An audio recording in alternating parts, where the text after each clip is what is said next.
Hey guys, Cecil here once again. Hey, I wanted to do a video on this handheld system that's kind of been dear to me over the years. That's kind of similar to the Neo Geo Pocket Color, and the fact that it's a really underrated little handheld that I think's kind of gotten overlooked over the years, and that's the WonderSwan. Now, the WonderSwan was originally released in 1999 exclusively in Japan. It was developed by Bandai and Goon Pay.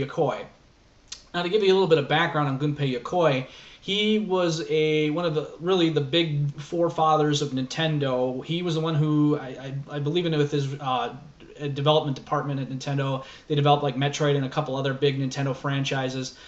He also was the father of the Game Boy. He was the designer and creator of it. And he also created the Virtual Boy, which was also unfortunately the reason he kind of was unceremoniously kind of booted from Nintendo in the mid-90s. And before he died in a car accident in 1997, one of the last things he did after he left Nintendo was create a handheld called the WonderSwan. Now, the biggest innovation of the WonderSwan, if you look at the handheld right here, it's kind of got these dual D-pads along with the A and B buttons. So not only can you play it this way, you could also play it vertically. And that was very unique for the time. No other real handhelds ever did that. Not until probably the DS, I would say, was when you started turning handhelds on their side and everything with certain games. And that was kind of really the unique innovation for that handheld. For handheld gaming at the time, no other system had done that. We unfortunately never got this system in the U.S. Bandai kind of toyed around with it a little bit, bringing it over. They wanted to bring it over to the States potentially, but it kind of never really got a really strong foothold in Japan. They released the black and white version, like I said, in 1999 initially, and 18 months later, kind of in response to the Game Boy Color, they released a version called the WonderSwan Color.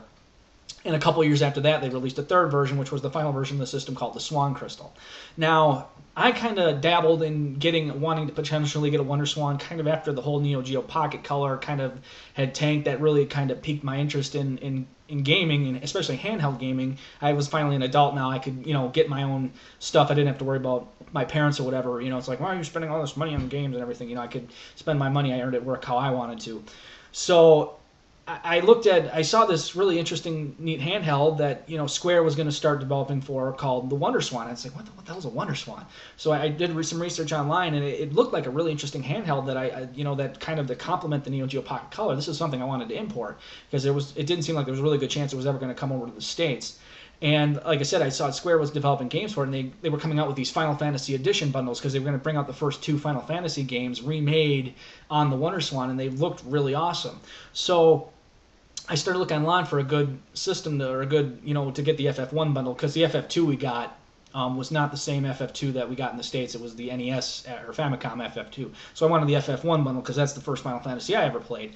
So I looked online, just trying to find it, and I finally found it on this really weird game site that doesn't exist anymore. It's called Upstate Games, I think it was. And if you ever remember, like Buyrite, Buyrite.net, I think it was, they got really horrible reviews. They would get this, it looked like they had this awesome selection of stuff, so people would order it, and then it would take either months or they would never get it. And Upstate Games had a really similar reputation. I kind of looked on the Better Business Bureau after I'd ordered it. I'm like, oh no, am I ever going to get my WonderSwan Color?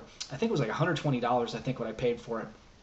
But so I waited a couple months. I was worried I'm never going to get it. And finally, this box just, dropped on my doorstep one day. I'm like, what the hell is this? And I saw Upstate Games on it. I'm like, oh my God, it's my WonderSwan. So, I get inside and I tear it open. And inside was my Final Fantasy Edition 1 WonderSwan Color. And they come in these kind of neat, interesting little boxes. Just got Final Fantasy 1 with the logo on it. But the cool thing is you can kind of open it up here, and you kind of get displays everything that comes with it. You get the limited edition white WonderSwan Color and Final Fantasy 1. It's got this interesting artwork by Yoshitaka Amano, and a little bit of description and everything, and just more information on the back of the box and everything. So yeah, a neat little collector's edition, to say the least. There were two of these. Like I said, there was this one, and then there was one on FF2. These aren't really worth a whole lot anymore. I think last I checked a few years ago, they were like $40 to $50 on eBay. Not really overly expensive, but maybe they've gone up a little bit in value. I don't know, but kind of a cool little box nonetheless. And here's the white WonderSwan, the one I kind of held up a little bit earlier. It's just kind of got the fighter up here, the logo character up there on the upper part of the system there, and it's just got WonderSwan Color and just the buttons and the layout and everything. There's kind of your volume switch right there. Excuse me, no, that's the contrast switch. Never mind. The games kind of go in the back here. It's just got your D-pad buttons. You know, like I said, the dual D-pad. Your sound button. There's a few different sound settings. There's like low, medium, high, and off. So there's really not like a slider, for the sound. And then there's your start button, and then you power the WonderSwan with that center button. The one downside with these systems, I would say, and this goes for all of them, unfortunately, Bandai never did a headphone jack on these. They only everything that this WonderSwan Color can do externally has to go out through this one external port. So like link cable games, headphone jack, anything has to go through that extension port. So that required you to buy an adapter for everything, which kind of added to the price of the system a little bit. But it's not a big deal, but that's the one real detraction with the system. The games they're kind of these long rectangular carts. This is Puzzle Bobble for the WonderSwan, maybe about double the size of a Game Boy Advance cart. And other games, a lot of them will come in these like little sleeves that would protect the pins. This is Guilty Gear Petite for the WonderSwan. And they're just, the nice thing about WonderSwan black and white games is they're fully compatible, forwards compatible with WonderSwan Color and the SwanCrystal. So if you get a black and white game and you have WonderSwan Color, don't worry, you'll definitely be able to play it on your color system, just like the Game Boy, which was very nice. The SwanCrystal, I picked this up a few years later. I think I paid about $25 for this with a couple of games brand new. So these aren't, like I said, every WonderSwan, these aren't really overly expensive. The big difference between the SwanCrystal and the WonderSwan Color is the screen is a TFT LCD. It's a much crisper screen. It doesn't have as much ghosting. It's a little wider too. So if you're this would probably be the ultimate version of the WonderSwan. This is kind of the blue one. I know there's like a wine red and a few other colors. So yeah, if you're going to get a WonderSwan, I would say if you can track one of the SwanCrystals down, this is the best version of the handheld, unless you really want like one of the Final Fantasy Edition ones. These aren't bad by any means. And probably my favorite feature of the system, although I don't know if we call it a feature, but it's kind of the battery life. These run on the battery casing kind of pops out there. You kind of push the thing and it releases it. It's just one AA battery, and this will last you a good, I'd say 15 to 20 hours. So it's got really good battery life off one AA battery. And so one rechargeable will last you a long time. You won't have to recharge it too often. But the only downside is with that, with longer battery life, no backlit screen. So you're going to have to play this kind of in light and everything. But that's not a big deal, at least in my opinion. It's, if you're usually around light anyways. But you won't be able to play this in the dark with like you could with your Game Boy Advance or your DS. But still, nonetheless, if you can get a SwanCrystal, definitely get that one. That would be my recommendation. But if you really want one of the collector's edition bundles, the SwanCrystals or the WonderSwan Colors definitely aren't bad. So that's kind of a look at the hardware itself. Now I'm going to show you a few of the games I got. This is just the headphones. It comes with an adapter, and you plug in the headphones into it. So they come with some earbuds, but you can plug any kind of headphones you have into it. So, but yeah, this is kind of important if you want stereo sound, because there are only mono speakers on the handheld itself. This was the box that the WonderSwan or SwanCrystal came in. So kind of a very simple box. Like I said, it wasn't anything crazy. There weren't really any special editions of the SwanCrystal, unfortunately. But by the time the SwanCrystal came out, it was kind of just the last revision, one more time to kind of an answer, I would say, almost to the Game Boy Advance. This is the best version of the SwanCrystal, because the WonderSwan Color was more in response to the Game Boy Color, since the black and white WonderSwan was kind of with the original Game Boy and Game Boy Pocket. So it was kind of every version of the WonderSwan was kind of in response to what Nintendo did, from the Game Boy to the Game Boy Color to the Game Boy Advance. It's kind of silly, but that's how I kind of see it, at least anyways. I've only got about a dozen games. I don't really have a ton. The first thing was this kind of bundle that I've never even tried. It's a SDG Generation Gather Beat. It's a Gundam game, so any of Bandai's major franchises you're going to find on the WonderSwan. It comes with something called the Wonder Wave. It's kind of an infrared, so you can play wirelessly. So if you don't have a link cable and you got two people with the Wonder Wave, I guess you can trade information or duel that way. I've never been able to find anyone or even try to play it, because it's kind of a strategy game in Japanese, and I'm not really good with the language, but kind of neat nonetheless. I know the Game Boy Advance had something similar that you could plug into the SP. Not a ton of games supported. Another game which is kind of a cool game, this is Puzzle Bobble. I kind of showed you the cart. You'll notice one thing between the WonderSwan original black and white games and the color games is the boxes for the color games are a little bit bigger. And this is just, even though it's in black and white, it's not too hard. You know, a big thing with this is the color balls. You know, if you ever played Bust a Move, but this is a very playable version of Puzzle Bobble. Definitely worth tracking down if you can find it.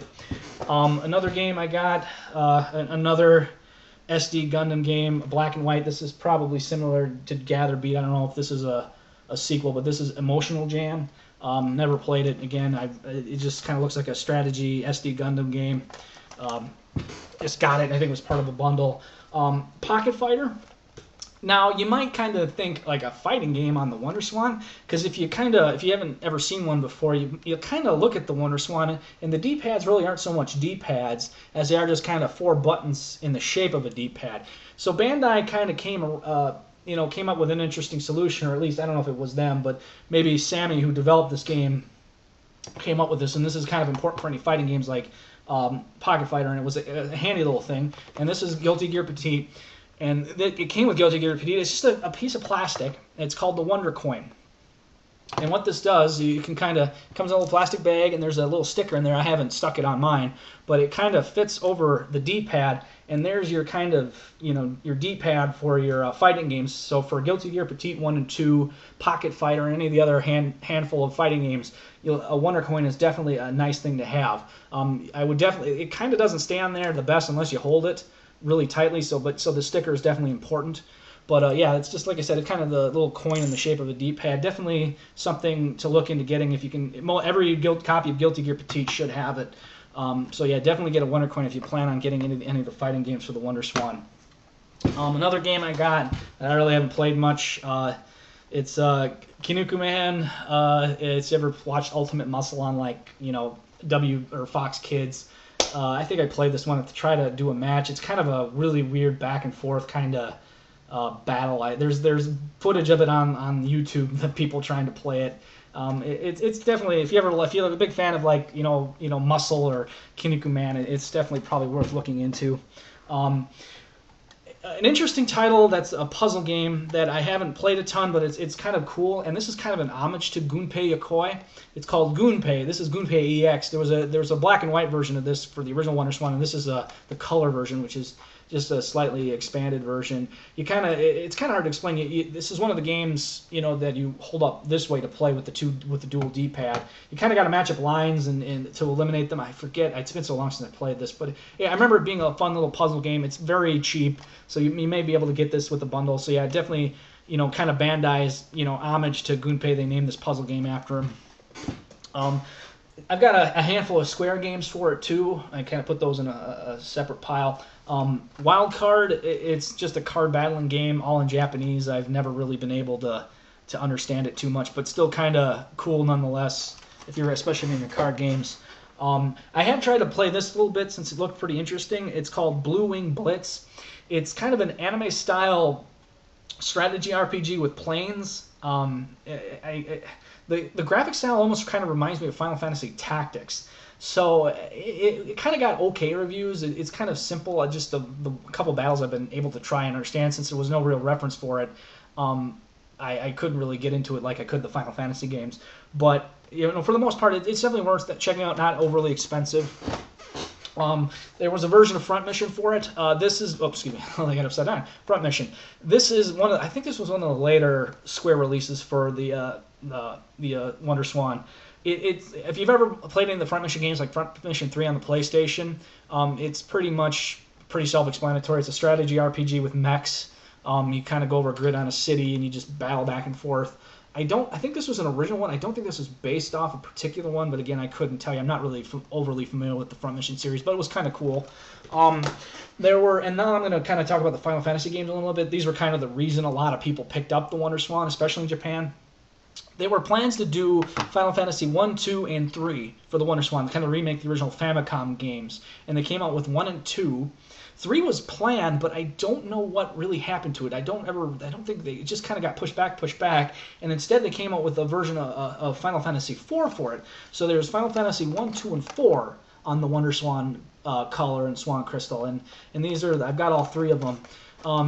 Definitely, if you've played any of the Final Fantasy 1 or 4 or 2 on any of the other systems. These are definitely playable. They're very Final Fantasy 1 and 2 especially. These were kind of the graphics were kind of the basis for, if you ever remember Final Fantasy Origins or Final Fantasy 1 and 2 Dawn of Souls. They kind of took a lot of the graphics from the work they did on the WonderSwan Color games, and those were the basis for the those remakes on the other platforms, which was kind of cool. So these were the first versions of those enhanced remakes of Final Fantasy 1 and 2. And 4, they kind of had I'd say they kind of had to dumb it down maybe a little bit. The sound isn't quite as good as the Super Famicom version, since the sound processor for the system isn't as good, but it's still pretty good for what it is. The graphics are right on par, in my opinion, with the 16-bit version for the most part. I think there's a little bit of slowdown, but if you're looking for an interesting version of FF4, and there's been a ton of them, my God, it's definitely an interesting one to check out if you ever plan on getting a WonderSwan.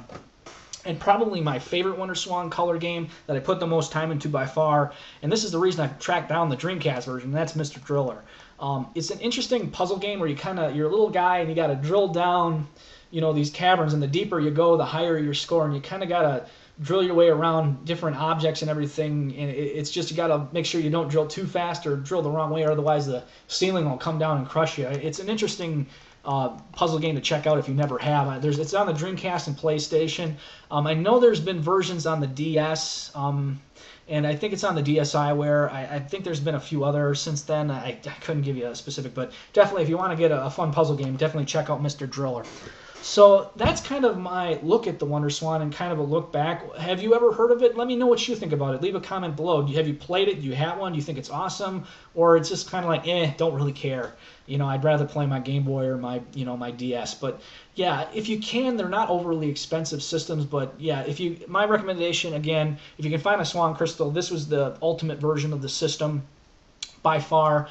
It plays all the games. It's got the best screen. It's definitely the most comfortable. Not that there's a huge difference in design, but if you really want one of the Final Fantasy edition versions, a special edition, these aren't the original WonderSwan colors aren't bad. The black and white ones you're going to probably see a lot online just because they're so cheap. And they're not bad, but just for the fact that a lot of the better games for the WonderSwan system are on the color and on the color version, and a lot of those games aren't backwards compatible with the original black and white WonderSwan. I would say if you're going to get a black and white WonderSwan, only get it for collector's purposes. Otherwise, again, leave me a comment below. Let me know what you think. Otherwise, I'll see you guys next time. You take it easy.